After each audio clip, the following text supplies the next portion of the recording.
안녕하세요. 월드 헤드라인입니다.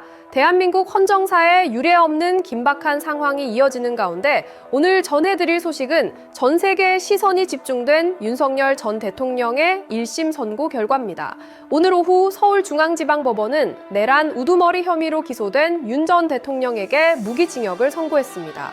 이 소식이 전해지자마자 로이터와 CNN 등 세계 주요 언론들은 일제히 긴급 속보를 타전하며 이번 판결의 의미를 집중 보도하고 있습니다.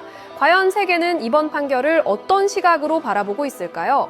로이터 통신은 이번 사태를 무모함이 초래한 비극이라고 평가했습니다.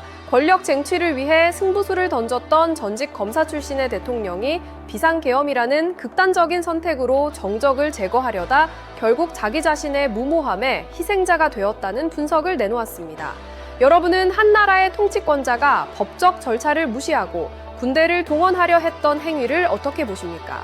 미국 CNN 방송 역시 이번 판결을 매우 비중 있게 다루었습니다. CNN은 이번 판결이 한국의 민주적 안전장치를 시험하며 극적인 반전을 거듭해온 정치 위기의 한 장을 매듭짓는 중대한 사건이라고 규정했습니다. 한국의 민주주의 시스템이 이번 위기를 과연 어떻게 극복해냈는지, 그리고 사법부가 내린 무기징역이라는 결과가 향후 한국 정치 지형에 어떤 파장을 불러올지 전 세계가 예의주시하고 있습니다. 영국 가디언지는 이번 사태를 수십 년 만에 한국 민주주의에 가해진 가장 중대한 위협으로 규정했습니다.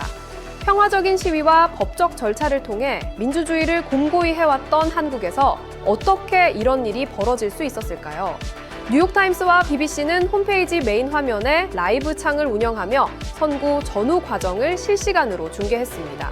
특히 뉴욕타임스는 특검이 구형했던 사형에는 미치지 못하는 형량이 선고된 이유에 주목했습니다. 재판부가 윤 전 대통령의 고령인 점과 계엄 기간 중 살상 무력 사용을 자제한 점 등을 참작했다는 점을 상세히 설명했습니다. 하지만 BBC는 이번 사태가 자신의 정치적 공영을 타개하기 위한 명백한 시도였다고 꼬집었습니다. 권력을 유지하기 위해 국가의 시스템을 사유화하려 했던 시도가 결국 법의 엄중한 심판을 받게 된 것 아닐까요? 가까운 이웃나라인 일본과 중국 언론도 이 소식을 대대적으로 보도하고 있습니다.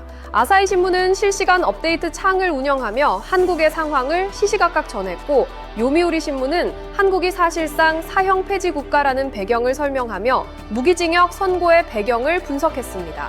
중국 관영 신화통신과 CCTV는 법원이 윤 전 대통령의 행위를 국회 마비 목적의 내란죄로 판단한 점을 중점적으로 다루었습니다. 홍콩 명보는 윤 전 대통령을 전두환 노태우 전 대통령에 이어 세 번째로 내란 혐의로 재판을 받은 전직 대통령으로 기록하며 한국 정치사의 비극을 조명했습니다. 전직 대통령이 내란죄로 무기징역을 선고받는 이 참담한 현실을 우리는 어떻게 받아들여야 할까요? 법원은 이번 판결을 통해 헌법 질서를 파괴하려는 시도는 결코 용납될 수 없다는 엄중한 경고를 보냈습니다. 외신들이 말하는 것처럼 이번 사건은 한국 민주주의의 견고함을 증명하는 계기가 될까요? 아니면 씻을 수 없는 상처로 남게 될까요?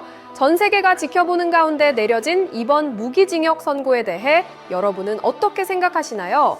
여러분의 소중한 의견을 댓글로 남겨주세요.